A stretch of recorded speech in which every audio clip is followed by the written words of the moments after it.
বাংলাদেশে হিন্দুদের নিয়োগ বাতিল পুলিশে। সম্প্রতি বিজয় দিবস অনুষ্ঠান থেকে নয়া বাংলাদেশ গড়ার ডাক দিয়েছিলেন বাংলাদেশের অন্তর্বর্তীকালীন সরকারের মুখ্য উপদেষ্টা মোহাম্মদ ইউনূস। তিনি দাবি করেছিলেন যে এই নয়া বাংলাদেশে সংখ্যাগুরু থেকে শুরু করে সংখ্যালঘু কাউকে আতঙ্কে থাকতে হবে না, কিন্তু বাস্তব চিত্রটা সম্পূর্ণ উল্টো। প্রতিদিনই সেখানে আতঙ্কের মধ্যে দিন কাটাতে হচ্ছে হিন্দুদের। নির্যাতনের মাত্রা দিন দিন পৌঁছে যাচ্ছে চরমে। তবে এবার দেখা গেল বৈষম্যের চিত্র। ইউনূস সরকারের তরফ থেকে নিষিদ্ধ করা হলো পুলিশ প্রশাসনে হিন্দুদের নিয়োগ। এই প্রসঙ্গে এক নির্দেশিকা জারি করা হয়েছে সেই দেশের স্বরাষ্ট্র মন্ত্রক ও পাবলিক সার্ভিস কমিশনের তরফ থেকে। জানা গিয়েছে এই নির্দেশিকার জেরে বাতিল হয়েছে প্রায় ১৫০০-এরও বেশি হিন্দু চাকরি প্রার্থীর দরখাস্ত।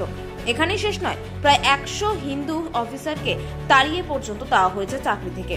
সূত্র মারফত জানা গিয়েছে যে সরকারের তরফ থেকে শীর্ষ পদগুলি সংরক্ষিত করে রাখা হয়েছে জামাত-ই-ইসলামের মৌলবাদীদের জন্য। উল্লেখ্য, শেখ হাসিনার পতনের পর বাংলাদেশে দেখা গিয়েছে চরম হিন্দু বিদ্বেষ। হত্যালীলার পাশাপাশি ভাঙচুর চালানো হয়েছে মন্দিরগুলিতেও। এমনকি ভারত সরকারের তরফ থেকে অন্তর্বর্তীকালীন সরকারকে জানানো হয়েছে বিষয়টির উপর নজর দিতে। তবে তাতেও পরিস্থিতির উন্নতি হয়নি, উল্টে নির্যাতনের মাত্রা আরো বেড়ে গিয়েছে।